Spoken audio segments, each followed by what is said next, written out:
Pregnancy के लिए timing कितनी होनी चाहिए, या ऐसे नौजवान जिन्होंने हाथ का इस्तेमाल किया है तो क्या शादी के बाद उनकी औलाद पैदा हो सकती है या नहीं। इस तरह बहुत सारे सवालात अक्सर व्हाट्सएप पे लोग मुझसे करते, तो मैंने सोचा कि इसके ऊपर एक तफसीली वीडियो बनाता हूँ ताकि आप लोगों का डाउट क्लियर हो जाए। बिस्मिल्लाहिर्रहमानिर्रहीम, अस्सलाम वालेकुम। मैं हूँ हकीम इलियास। नाजरीन, उम्मीद करता हूँ आप सब लोग खैरियत से होंगे।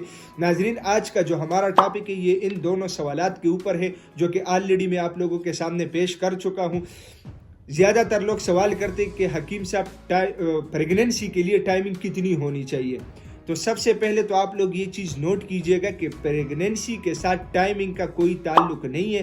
प्रेगनेंसी का जो मेन ताल्लुक होता है वो होता है मनी के साथ, और मनी में स्पर्म यानी जरासीम के साथ प्रेगनेंसी का ताल्लुक होता है।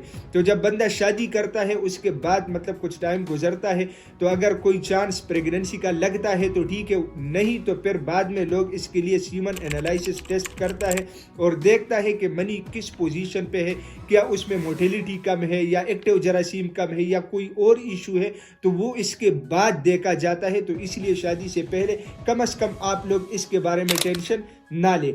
दूसरा सवाल है कि अक्सर लोग कहते हैं कि हकीम साहब अगर फॉर एग्जांपल किसी बंदे ने हाथ का इस्तेमाल किया हो यानी मास्टरबेशन किया हो, मुस्तज़नी किया हो, तो क्या शादी के बाद उसकी औलाद हो सकती है या नहीं। तो जैसा कि मैंने पहले सवाल में आप लोगों को क्लियर कर दिया कि देखें इस चीज़ का ताल्लुक मनी के साथ है और जरासीम के साथ है। तो जाहिर है मुस्तज़नी करने से जो है ना मनी के ऊपर असर तो पड़ता है, लेकिन ये ज़रूरी नहीं है कि जिसने हाथ का इस्तेमाल किया हो तो उसके औलाद की पैदाइश नहीं होगी। ये गलत है, क्योंकि मनी में अक्सर जो हमने देखा है, जो हमारा मुशाहिदा है, उसमें ये मसला शुरू स्टार्ट से होता है।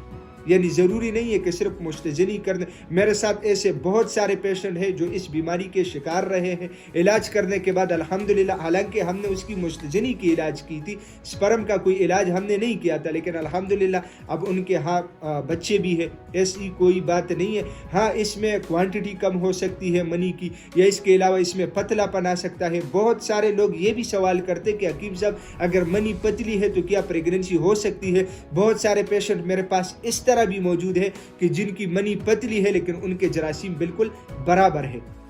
तो इसलिए मैंने इस वीडियो के जरिए आप लोगों का ये डाउट क्लियर कर दिया, क्योंकि ज़्यादातर नौजवान जो है वो शादी से पहले टेंशन में रहते हैं। तो आप लोग इस टेंशन को ख़त्म कर दें। नाजरीन, मैं उम्मीद करता हूँ आज की वीडियो आप लोगों को पसंद आई होगी।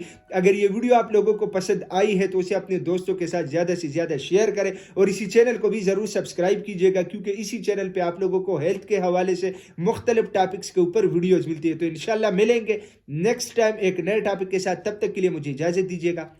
अल्लाह हाफिज़।